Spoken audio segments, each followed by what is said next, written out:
The Cardinals take care of business in Decatur and come away with a 44-22 victory against the Big Blue. But there's little time to celebrate as they are back on the road this weekend to face the Vikings of North Park University. We recap the win and take a look at the conference schedule ahead right now on the Red Zone.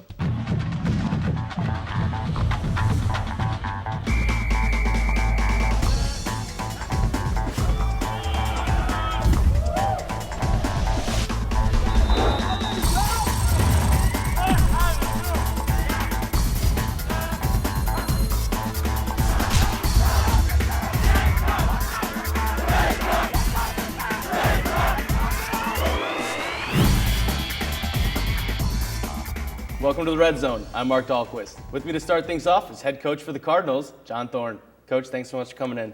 All right, it's good to be here. So the Cardinals start off the road trip the right way as they go down to Decatur and they get a big win against the Big Blue of Milliken with a 44-22 win.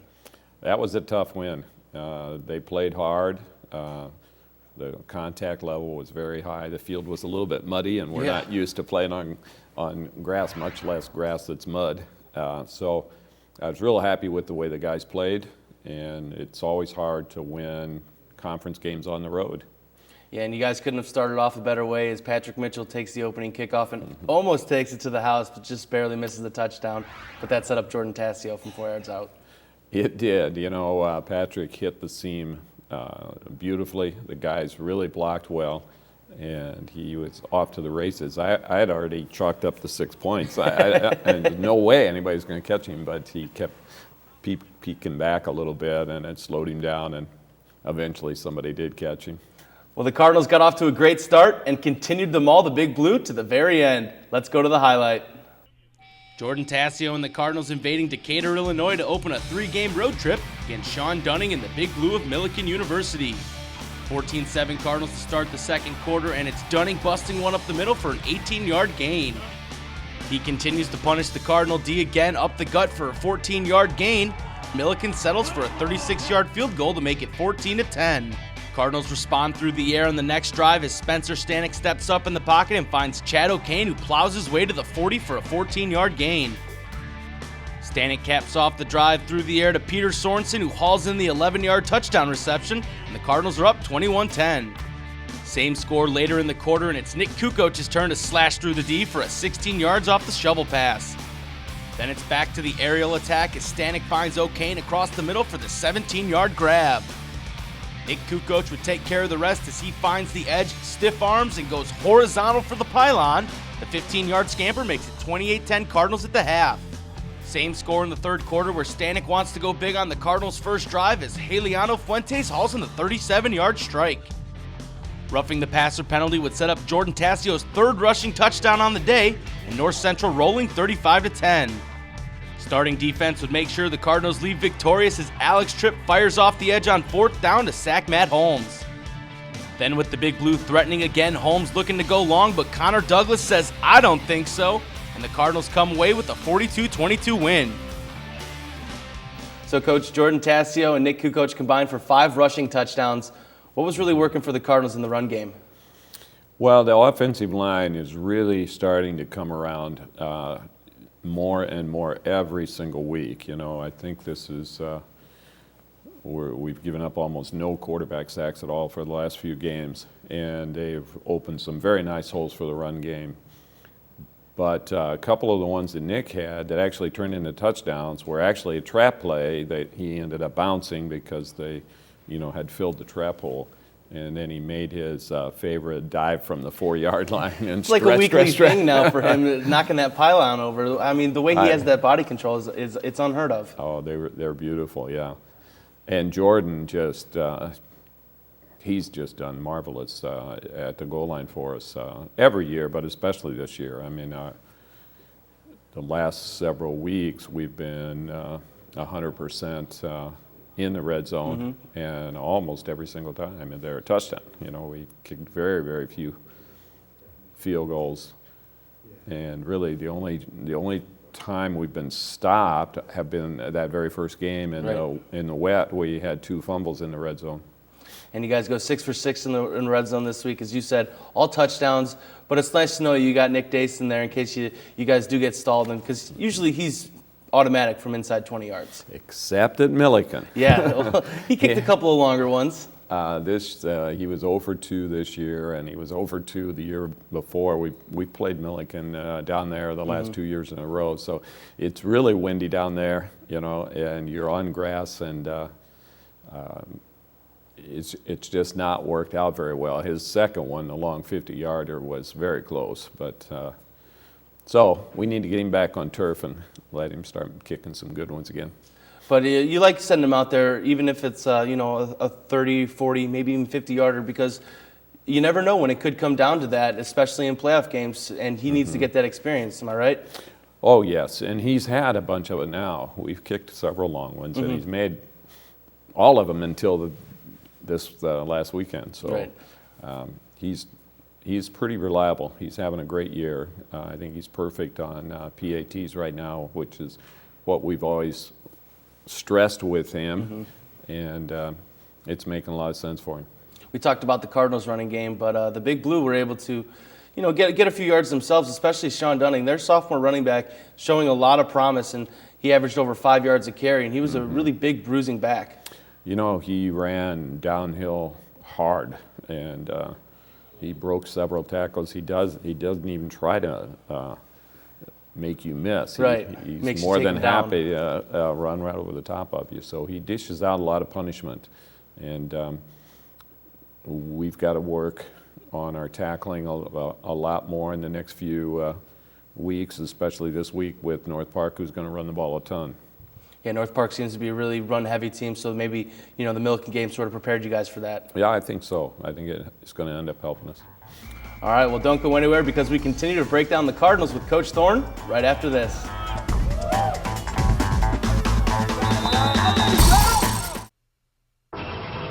Yes, ready.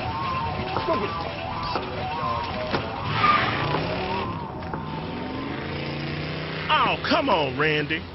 Animal shelter, here I come. And no, I'm not crazy or emotionally damaged. That's a stereotype. I just belong to a total loser. I'm a good dog. So if you want a pet, adopt. And if you see Randy, tell him he dropped his wallet.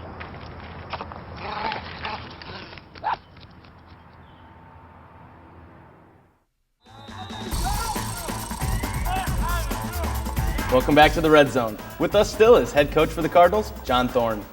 Coach, so you guys come away with the win against Milliken, but the score doesn't really dictate how much the Cardinals really dominated that game, as Milliken was able to get a touchdown on the last play of the game. As a coach, how do you feel about that? Are you glad that they decided to play towards the whistle, or does that worry you because maybe somebody could get injured on that play? Well, we had our backups in, at the time, which was great experience for them. Right. And they still had their starters in, which is fine, and they never gave up. They kept fighting through all the way to the very end, that's really great experience for our young guys because they're not going to be young guys forever. Right. They're going to be our starters before you know it, and so it was fine.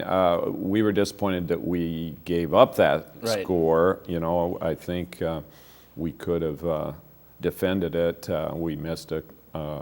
We didn't get the right fill on our run fits on that touchdown, but it was okay. What we were sort of happy about is that they didn't allow him to kick the extra point because we've got a kind of long streak going right now of 20-point wins, and had they kicked the extra point and made it, it would have turned into a 19-point win this time. And it looked like the Cardinals were hurrying up to get those handshakes in just so they could secure that 20-point win. Yeah.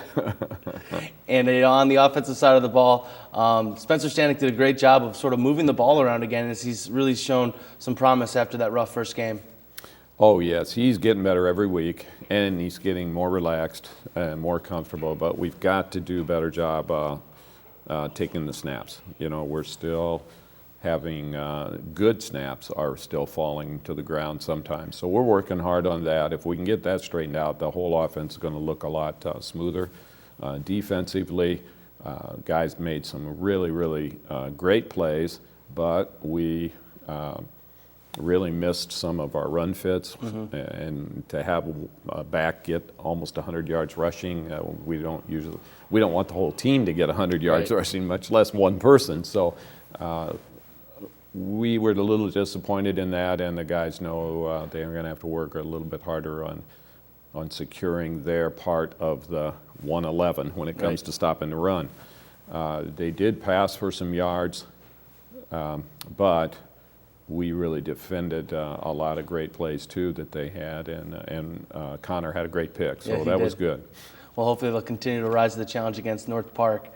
And one Cardinal that's risen to the challenge this year is quarterback Spencer Stanek. After missing the 2011 campaign, we take a look at his return to the huddle in this week's Cardinal Corner.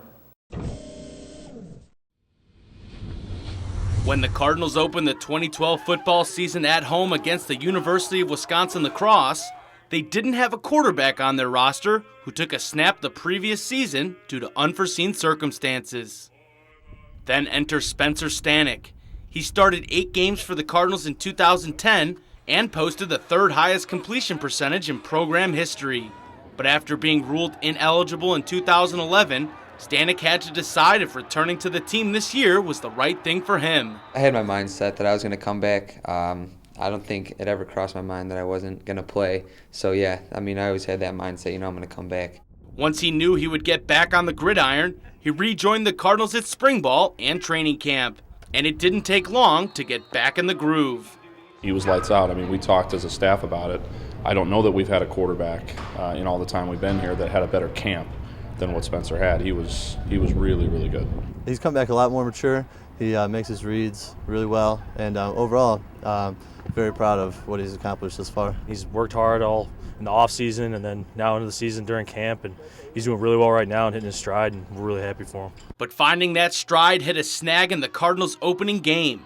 Stanek was picked off 3 times, and the Cardinals fell at home to UW-La Crosse. But one of the keys to being a good quarterback is having a short memory. I was like, oh man, is this how the whole year is going to be, just like this? But we came back that next week, and really had a good game, so got some more confidence back in the offense, which is really good. Since that game, Stanek has bounced back with a vengeance, throwing 6 touchdowns with only 1 interception while completing 65% of his passes, and more importantly, he has led the team to 4 straight wins. But he knows his work is far from over. Well, we think we have the talent, to make a run at that national title, and I think that's the mentality on our team right now, try and get back to that level. And the road to that goal continues this weekend against the Vikings. Coach, so Spencer had a nice game on offense, but the defense did as well after that, first quarter touchdown. It seemed that they really settled down, and they're really hard to adjust to in game. Yes, they are.